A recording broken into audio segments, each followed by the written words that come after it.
مہک میں سارے حروف دھو کر، قلم کو بھی عجز میں ڈبو کر، ثناء رب جلیل لکھوں، طویل تر سے طویل لکھوں، جمال لکھوں، جمیل لکھوں، اسی کو اس کی دلیل لکھوں۔ وہی تو ہے لا شریک و یکتا، وہ سب کا خالق، وہ سب کا آقا۔ بڑی کریم ہے ذات اس کی، بڑی کریم ہے ذات اس کی، رحمان و رحیم ہے صفات اس کی۔ اے خدا جب بھی تیرا آسماں دیکھتا ہوں، اے خدا جب بھی تیرا آسماں دیکھتا ہوں، اس میں بسا ایک جہاں دیکھتا ہوں۔ نہ جانے کتنے ہی جہانوں کی میں سیر کرتا ہوں، نہ جانے کتنے ہی جہانوں کی میں سیر کرتا ہوں، جب کھول کر تیرا قرآن دیکھتا ہوں۔ حیدری فقر ہے اور دولت عثمانی ہے، کیا اسلاف سے تمہیں نسبت روحانی ہے؟ وہ معزز تھے زمانے میں مسلمان ہو کر، وہ معزز تھے زمانے میں مسلمان ہو کر، اور تم خوار ہوئے تارک قرآن ہو کر۔ عزیز ساتھیو، سب سے پہلے اس مسجد کے نمازی احباب و حضرات کو اس بات پر مبارکباد بھی پیش کرتا ہوں اور اللہ کے حضور دعائیں بھی کرتا ہوں کہ رب کریم سب احباب جنہوں نے اللہ کا قرآن سنا، قرآن سے اللہ تعالیٰ سب احباب کی پکی پکی دوستی قائم فرما دے، اور رب کریم سب احباب کا قیام اللیل کرنا اپنی بارگاہ جلیلہ میں قبول فرمائے۔ ماشاءاللہ قاری صاحب بڑے خوبصورت انداز سے ٹھہراؤ بھی تھا اور لحن داؤدی بھی تھی، اور بحمدہ تعالی حسن مخارج بھی تھا اور دلکش انداز بھی تھا۔ اللہ رب العالمین ان کو مزید برکتیں، رحمتیں اور قرآن پڑھنے کی توفیق نصیب فرمائے۔ اور آپ سب احباب جنہوں نے اس مہینے میں، آج 25ویں رات ہے الحمدللہ، ان 25 راتوں میں اللہ کا قرآن سنا، بڑے خوش نصیب لوگ ہو۔ یہ بات اپنی جگہ پر بجا ہے، جب بندہ روزہ رکھتا ہے، افطاری کرتا ہے، سارا دن پیٹ خالی ہوتا ہے، اور جب افطاری کی جاتی ہے تو انرجی کا جسم میں توازن وہ برقرار نہیں رہتا، اور بندے کا جسم تھکاوٹ محسوس کرتا ہے، اور تھکاوٹ سے بھی اگلا لفظ بدن چور چور ہوتا ہے۔ اور اللہ کے نیک بندے جن کے قلب و جگر میں اللہ کا ڈر، جنہیں قرآن سے محبت اور پیار، جن کے کانوں کا قرآن سننے کا ذوق، جن کی ٹانگوں میں اللہ کے سامنے کھڑے ہو کے لذت حاصل کرنے کے جذبے، پھر وہ اللہ کے سامنے کھڑے ہو جاتے ہیں قیام اللیل میں۔ اور ایسے خوش نصیب کہ من کان ایمانا رمضانا و احتسابا غفر له ما تقدم من ذنبی، کہ جو ایمان کی حالت میں اور ثواب نیت رکھتے ہوئے اور اللہ کے سامنے کھڑا ہو جاتا ہے، قیام کرتا ہے، تراویح پڑھتا ہے، قرآن سنتا ہے، رحمت والے نبی نے فرمایا اللہ اس کے گناہوں کو معاف کر دیتا ہے۔ عزیز ساتھیو، یہ قرآن سے ہماری محبت ہے۔ اللہ رب کریم ہماری قرآن سے ہمیشہ یہی محبت قائم فرما دے۔ یہ رحمت کی گھڑیاں، یہ برکت کی گھڑیاں، اور آج کی یہ رات تاک رات، 25ویں رات، عظیم الشان رات ہے۔ لیلۃ القدر کی تلاش کے لیے، لیلۃ القدر کی جستجو کے لیے یہ جاگنے کی رات ہے۔ اسے تاک رات کہتے ہیں، جس کے جاگنے کے لیے کائنات کے امام احمد مجتبیٰ حبیب کبریا حضرت محمد الرسول اللہ، سارے بھائی درود پڑھا کرو، حضرت محمد الرسول اللہ صلی اللہ علیہ وآلہ وسلم بیدار ہوا کرتے تھے اہتمام کیا کرتے تھے، حکم فرمایا کرتے تھے، تحروا لیلۃ القدر فی الوتر من العشر الاواخر من رمضان۔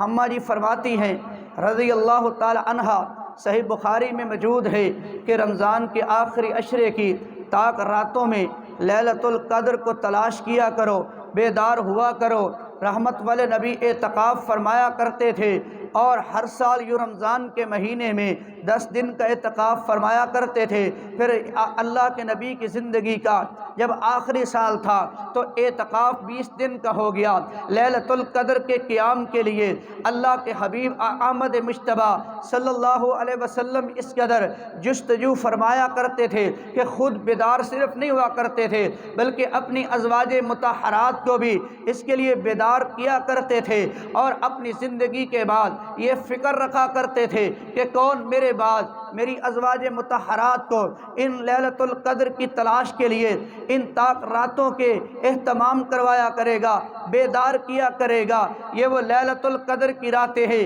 یہ وہ لیلۃ القدر کی رات ہے جو خوش نصیب اس کو پا گیا کہ کیسی عظیم الشان رات ہے۔ سال کے 365 دنوں میں اس جیسی کوئی رات نہیں ہے کہ جب اللہ اس ایک رات کے اندر اس کے طلوع فجر تک اللہ امن لکھ دیتے ہیں، اللہ سلامتی اس رات کے لیے رکھ دیتے ہیں، اللہ برکتیں اس رات میں نازل کر دیتے ہیں، اللہ اس رات میں دعائیں قبول کرتے ہیں، جبریل امین اتر آتے ہیں، اور اس ایک رات کے اندر بندے کی خوش نصیبی کے فیصلے لکھ دیا جاتے ہیں۔ اور ایک وہ رات ہے جس کی عبادت کوئی کر لیتا ہے تو اللہ 1000 سال سے زیادہ اس کے لیے اجر و ثواب لکھ دیتا ہے۔ وہ تو اتنی خوش نصیبی کے لیے رات ہے، وہ تو اتنی عظمت والی رات ہے۔ اس رات کی عبادت، اس رات میں استغفار کرنا، اس رات میں تلاوت قرآن کرنا، اس رات میں اللہ کے حضور کھڑے ہو کر قیام اللیل کرنا، 2 رکعت نماز نفل ادا کرنا اور استغفار کرنا اور مناجات پیش کرنا، اور اللہ کے حضور اپنے گناہوں پر آنسو بہاتے چلے جانا، اور مسجد کے کونے میں بیٹھ کر دعائیں مانگتے چلے جانا، اور اس رات کے اندر اپنے گناہوں پر ملامت اختیار کرتے چلے جانا، اور اللہ کے حضور گر کراتے چلے جانا، اور اللہ کے حضور مانگتے چلے جانا۔ جو کوئی ایک لمحہ کے لیے بھی، ایک منٹ کے لیے بھی اس رات کے اندر اگر کوئی قیام اللیل کر لیتا ہے، عبادت کر لیتا ہے، اللہ اسے 55 دنوں کا اجر و ثواب لکھ دیتا ہے۔ من قام لیلۃ القدر ایمانا و احتسابا غفر له ما تقدم من ذنبہ۔ کتنا وہ خوش نصیب ہے جو اس ایک رات کو پا لیتا ہے، اس کا قیام کر لیتا ہے، اس میں اللہ کا ذکر کر لیتا ہے، تلاوت قرآن کر لیتا ہے۔ اللہ کے حبیب احمد مجتبیٰ صلی اللہ علیہ وسلم نے فرمایا غفر له ما تقدم من ذنبہ۔ مولا اپنے بندے پہ اس رات میں اتنا خوش ہو جاتا ہے کہ اللہ اس کے سابقہ گناہوں کو معاف فرما دیتا ہے۔ اللہ تعالی ہمیں سب کو ہمیں اس رات کی عبادت کی توفیق نصیب فرمائے، اور عبادت کرتے کرتے اللہ رب کریم ہمیں اس رات کی سعادت مندی نصیب فرمائے، اور اللہ ہمارے مقدر میں لیلۃ القدر لکھ دے۔ احباب گرامی قدر، نزول قرآن کی یہ رات ہے، یہاں یہ بات کرنا چاہتا ہوں، اور آخر میں ایک بات اس رمضان المبارک کی نسبت سے تاریخی اعتبار سے کرنا چاہتا ہوں۔ حضرات، یہ قرآن سے محبت کرنے والوں کے لیے عظیم خزینہ ہے یہ رات،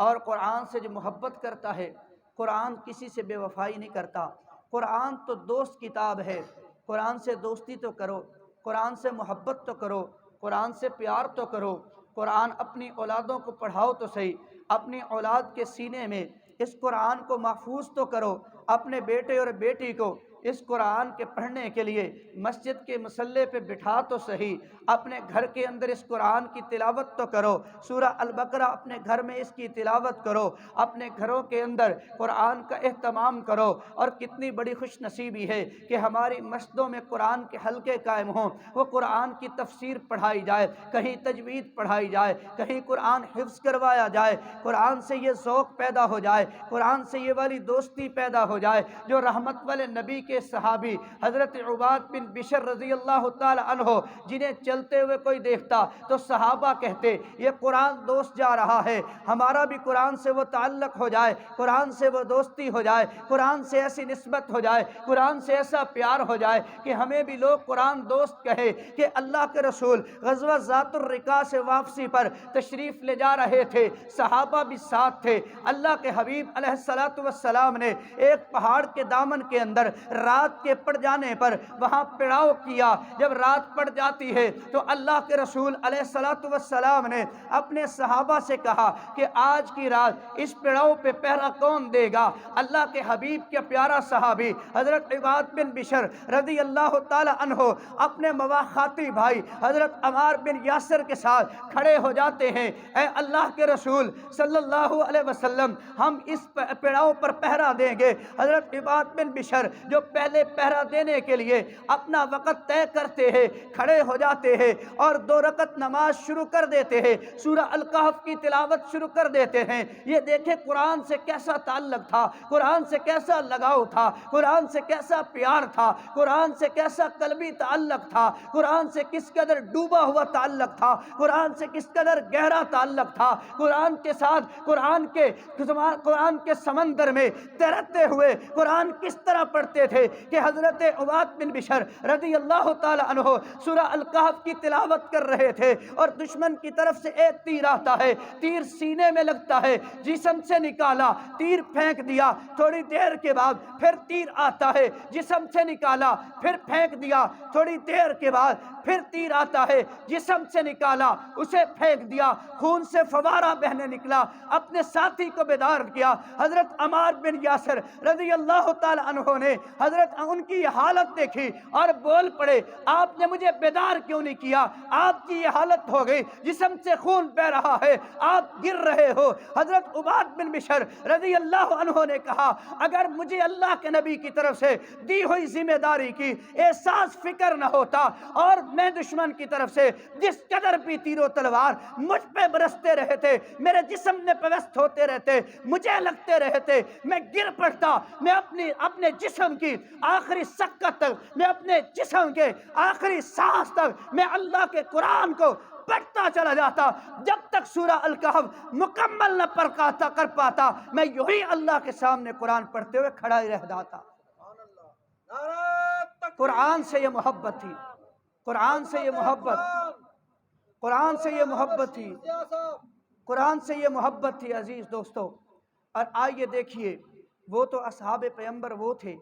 کہ اگر قرآن کی چند آیات سن لیتے تھے ان کا دل بدل جاتا تھا، ان کی زندگی بدل جاتی تھی، ان کے حالات بدل جاتے تھے، ان کی کیفیات بدل جاتی تھی، وہ تو خاندان بدل جاتے تھے۔ ہم الحمد سے لے کر والناس تک پورا قرآن بھی سنتے ہیں مگر چھوٹی چھوٹی باتوں پر اپنی اصلاح کرنے کے لیے تیار نہیں ہوتے۔ یہاں یہ قابل غور بات ہے عزیز ساتھی، قرآن کے اثر کرنے میں کوئی فرق نہیں ہے۔ وَأَنزَلْنَا إِلَيْكَ الذِّكْرَ لِتُبَيِّنَ لِلنَّاسِ مَا نُزِّلَ إِلَيْهِمْ۔ قرآن تو اللہ پہاڑوں پہ نازل کر دیتا۔ عاد و سمود کے بارے میں اللہ نے جو قرآن میں بیان فرمایا ہے اور جو اللہ نے آخرت کے تذکرے کیے ہیں، اور قرآن میں اللہ نے جو قوموں کے عذاب کے، ہلاکت کے واقعات بیان فرمائے ہیں، قرآن کے اندر قرآن کی خشیت کی وجہ سے وہ پہاڑ بھی ریزہ ریزہ ہو جاتے، مگر انسان قرآن کا عنوان ابن آدم ہے، حضرت انسان ہے، مگر ہم پڑھتے بھی ہیں، بدلتے نہیں ہیں، پڑھتے بھی ہیں، ہمارے دلوں پہ وقتی اثر ہوتا ہے، یہ ہمیشہ کے لیے اثر کیوں نہیں ہوتا؟ لیکن شاید ایک بات یہ بھی ہو کہ قرآن سے ہمارا انہماک نہیں ہے، شاید ایک بات یہ بھی ہو قرآن سے ہمارا وہ ایمان والا تعلق نہیں ہے، شاید ایک بات یہ بھی ہو کہ قرآن کا ہم ترجمہ نہیں پڑھتے، شاید ایک بات یہ بھی ہو کہ قرآن کے ساتھ وہ گہرا لگاؤ اور دوستی ہمارے دلوں کے اندر شاید اس قدر نہیں ہے، ورنہ قرآن تو اثر رکھتا ہے۔ اور شاید یہاں ایک بات عرض عرض کروں کہ ہمارے گناہ بھی ہوں کہ جن کی وجہ سے قرآن ہم پہ اثر نہ کرتا ہو، ورنہ بندے کا دل گناہوں کی وجہ سے وہ سخت ہو جاتا ہے۔ بندے کے گناہ ہوتے ہیں جس کی وجہ سے بندے کا دل شقاوت اختیار کر لیتا ہے، نرمی اس سے ختم ہو جاتی ہے، کیونکہ بندہ جب گناہ کرتا ہے، گناہ کرنے کی وجہ سے اس کے دل پہ سیاہ نقطہ لگ جاتا ہے۔ جب گناہ اور کرتا ہے اور استغفار بھی نہیں کرتا، گناہ پہ توبہ بھی نہیں کرتا، اور توبہ نہ کرنے کی وجہ سے اس کے دل پہ لگنے والا نقطہ وہ پھیلتا چلا جاتا ہے، پھیلتا چلا جاتا ہے، حتیٰ کہ اس کا دل گناہوں کی وجہ سے وہ سیاہ ہو چکا ہوتا ہے۔ کلا بل رانا علی قلوبہم، اس کا دل گناہوں کی وجہ سے سخت ہو چکا ہوتا ہے، اس کا دل گناہوں کی وجہ سے شقاوت اختیار کر چکا ہوتا ہے۔ اس کا وہی دل ہوتا ہے جو پتھر بن چکا ہوتا ہے، اس کا وہی دل ہوتا ہے جو وہ سنگ دل ہو چکا ہوتا ہے، اس کا وہی دل ہوتا ہے جس کے سامنے باپ کی رشتے کی قدر و منزلت بھی کھو چکی ہوتی ہے، وہی اس کا سنگ دل ہوتا ہے کہ جس کے سامنے حدیث رسول اللہ بھی ہوتی ہے، ماننے کے لیے تیار نہیں ہوتی، کتاب اللہ کی آیت بھی ہوتی ہے، وہ ماننے کے لیے تیار نہیں ہوتا، انا بھی ہوتی ہے، تکبر بھی ہوتا ہے، گمنڈ بھی ہوتا ہے، لیکن اپنی اصلاح کرنے کے لیے تیار نہیں ہوتا۔ ایک وجہ یہ بھی ہوتی ہے کہ اس کا دل سیاہ ہو چکا ہوتا ہے، اس کا دل شقاوت اختیار کر چکا ہوتا ہے، اس کا دل سختی اختیار کر چکا ہوتا ہے، اور قرآن اس پہ اثر نہیں کرتا۔ مومن تو وہ ہوتا ہے، حدیث کے اندر آتا ہے، صحیح بخاری کی حدیث ہے کہ مومن جب گناہ کر بیٹھتا ہے تو وہ ایسے سمجھتا ہے میں پہاڑ کے دامن کے نیچے ہوں، اور ایسے اسے محسوس ہوتا ہے جیسے میرے اوپر ابھی پہاڑ گرنے لگتا ہے۔ لیکن جب جو فاسق ہوتا ہے وہ گناہوں کی وجہ سے گناہ کو اتنا معمولی سمجھتا ہے، وہ اسے یہ حیثیت بھی نہیں دیتا کہ میں نے گناہ کیا ہے، اسے ملامت بھی نہیں ہوتی، اس کا ضمیر بھی اسے تنگ نہیں کرتا، اور وہ ایسے سمجھتا ہے جیسے اس نے گناہ کیا، ناک پہ مکھی بیٹھی، انگلی کا اشارہ کیا، مکھی سے گناہ اڑ جاتا ہے۔ لیکن جو مومن ہوتا ہے وہ گناہ کر کے اتنا فکر مند ہوتا ہے اور ایسے سمجھتا ہے کہ میرے گناہ کی وجہ سے میرے اوپر مصیبت آئے گی، میرے گناہ کی وجہ سے میرا رزق تنگ ہو جائے گا، میرے گناہ کی وجہ سے میرا گھر برباد ہوگا، میرے گناہ کی وجہ سے میرا کاروبار تباہ ہوگا، میرے گناہ کی وجہ سے میرے حالات برباد ہوں گے، میرے گناہ کی وجہ سے میری اولاد برباد ہوگی، میرے گناہ کی وجہ سے میرا مستقبل تباہ ہوگا، میرے گناہوں کی وجہ سے میں بدحال ہو جاؤں گا۔ جب اس کے دل میں گناہوں کی وجہ سے یہ کھٹکا ہوتا ہے، یہ ضمیر کی ملامت ہوتی ہے، یہ ضمیر کی آواز ہوتی ہے، اسے طبیعت کے اندر بے چینی محسوس ہوتی ہے، گناہ کر کے اسے بے قراری محسوس ہوتی ہے، گناہ کر کے اسے بے لذتی محسوس ہوتی ہے، اسے سورج کی تبانیاں بھی لذت نہیں دیتی، اسے چاند کی درخشانیاں بھی لذت نہیں دیتی، اسے یہ زمین کے اوپر زمین سے اگنے والے سبزے بھی اس کی آنکھوں کو خیرہ نہیں کرتے۔ یہ کیفیت ہوتی ہے، وہ اللہ سے معافی مانگتا ہے۔ جس کا دل گناہوں پر معافی مانگ لیتا ہے، گناہ نرم ہو جاتا ہے، گناہ معاف ہو جاتے ہیں، دل کی سیاہی صاف کر دی جاتی ہے، وہ قرآن پڑھتا ہے، قرآن اثر کرتا ہے، وہ قرآن پڑھتا ہے، قرآن کی پڑھنے کی وجہ سے اس کی آنکھیں اشک بار ہو جاتی ہے، وَيَخِرُّونَ لِلْأَذْقَانِ يَبْكُونَ وَيَزِيدُهُمْ خُشُوعًا۔ یہ قرآن پڑھتے ہوئے، یہ تھوڑی کے بل، یہ روتے ہوئے، یہ گڑ گڑاتے ہوئے، یہ آنسو بہاتے ہوئے، یہ آنکھیں اشک بار کرتے ہوئے، یہ سجدے کے اندر جبی کی نیاز مندیاں پیش کرتے ہوئے جب یہ گر جاتا ہے، یہ قرآن اس کے دل پہ ایسا اثر کرتا ہے، اس کی آنکھیں برس پڑتی ہیں۔ جس مومن کی آنکھ، حدیث میں آتا ہے، جس مومن کی آنکھ اللہ کے ڈر سے بہ نکلتی ہے، آنسو بہا دیتی ہے، اتنا آنسو کا قطرہ جتنا مکھی کا سر ہوتا ہے، جس مومن کی آنکھ سے اللہ کے ڈر سے وہ بہ جاتی ہے، اللہ کے حبیب صلی اللہ علیہ وسلم نے فرمایا اللہ اس آنکھ پہ جہنم کی آگ کو حرام کر دیتے ہیں۔ اللہ تعالی ہماری آنکھوں کو بھی ایسے خوش نصیب بنا دے۔ رب کریم ہماری آنکھوں میں یہ حیا پیدا کر دے کہ جو اللہ نے تیری میری آنکھ پہ دیکھنا حرام کیا ہے، اور آنکھ بھی احساس رکھے اور فوراً آنکھ اس کے دیکھنے سے رک جائے۔ حضرات کتنی خوش نصیب وہ آنکھ ہے کہ جو اللہ کے خوف سے آنسو بہا دے۔ اور احمد مجتبیٰ حبیب کبریا حضرت محمد الرسول اللہ، سارے پیار سے بولو حضرت محمد الرسول اللہ صلی اللہ علیہ وسلم نے فرمایا اللہ اس آنکھ پہ جہنم کی آگ کو حرام کر دیتا۔